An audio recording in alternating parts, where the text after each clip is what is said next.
ഇന്ന് ഞാൻ കാണിക്കുന്നത് ഇന്നലത്തെ കറികളാണ് കേട്ടോ. എരിശ്ശേരി കാണിച്ചു, പിന്നെ ചാറുകറിയാണ് വേണ്ടത്. അപ്പം നമ്മൾ പരിപ്പ് വേവിച്ചിട്ട് അതിലേക്ക് ചെറുതായി എരിഞ്ഞ നമ്മുടെ കുമ്പളങ്ങയും കുറച്ച് ഒരു 2-3 പച്ചമുളകും കുറച്ച് നമ്മുടെ മഞ്ഞൾപ്പൊടി, മുളക് പൊടി, ഉപ്പ്, കുറച്ച് വെള്ളം ചേർത്ത് ഒന്ന് വേവിക്കാം കേട്ടോ. ഒന്ന് വെന്ത് വരുമ്പോൾ നമ്മൾ തേങ്ങ അരച്ചത്, തേങ്ങയിൽ ഒരു 2 വെളുത്തുള്ളിയും കുറച്ച് ജീരകവും കൂടി നല്ല വെണ്ണ പോലെ അരച്ചിട്ട് അത് അതിലേക്ക് ചേർത്ത് ഒന്ന് തള വരുമ്പോൾ ഓഫ് ചെയ്യുക. എന്നിട്ട് പിന്നെ അതിലേക്ക് കടുക് വറുത്തൊഴിച്ചാൽ നമ്മുടെ പരിപ്പും കുമ്പളങ്ങയും ഇവിടെ തയ്യാറായിട്ടാണ്. ഇവിടെ എല്ലാവർക്കും ഇത് ഭയങ്കര ഇഷ്ടമാണ്, പക്ഷേ എനിക്കിഷ്ടമല്ല. എനിക്കൊരു പുളി വേണം ഇതിൽ. പുളിയില്ലാത്ത കാരണം കുഴപ്പമില്ല, പിക്കളുടെ കൂടെ എനിക്കിഷ്ടത്. പിന്നെ തോരനായിട്ട് പിന്നെ വെച്ചത്, ഉപ്പേരിയായിട്ട് വെച്ചത് നമ്മുടെ പച്ചപ്പയറാണ്. പച്ചപ്പയർ എന്ന് പറയുന്നത് നമ്മുടെ ചെറുപയർ.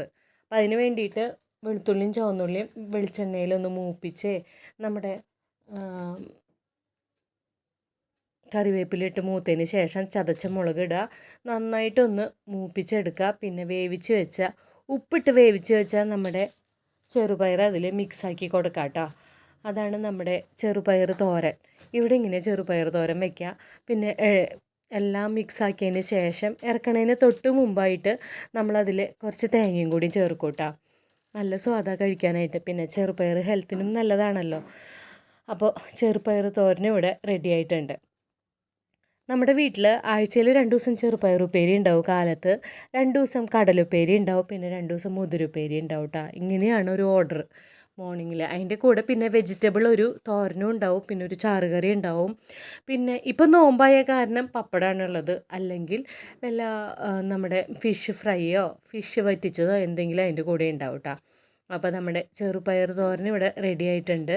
കൂടെ കുറച്ച് തേങ്ങയും കൂടി ചേർത്ത് മിക്സ് ആക്കാം കേട്ടോ. തേങ്ങ പിന്നെ എത്ര ഇടണോ അത്രയും നല്ലതാണ്, ഹെൽത്തിനും നല്ലതാണ്. അത് കഴിക്കുമ്പോൾ സ്വാദും കൂടുതലാണല്ലോ. അപ്പം ഞാൻ തേങ്ങ ചേർത്ത് മിക്സാക്കി കൊടുത്തിട്ടുണ്ട് കേട്ടോ. അപ്പം ഞാൻ ഉച്ചയ്ക്ക് ഇനി ഊണ് കഴിക്കാൻ പോവാണ്.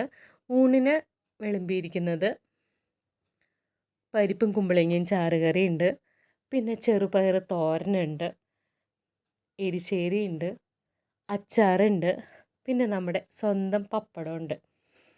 അപ്പോൾ പപ്പടം എന്നും കഴിക്കുന്നത് അത്ര നല്ലതൊന്നുമല്ല, പ്രഷർ കൂടും.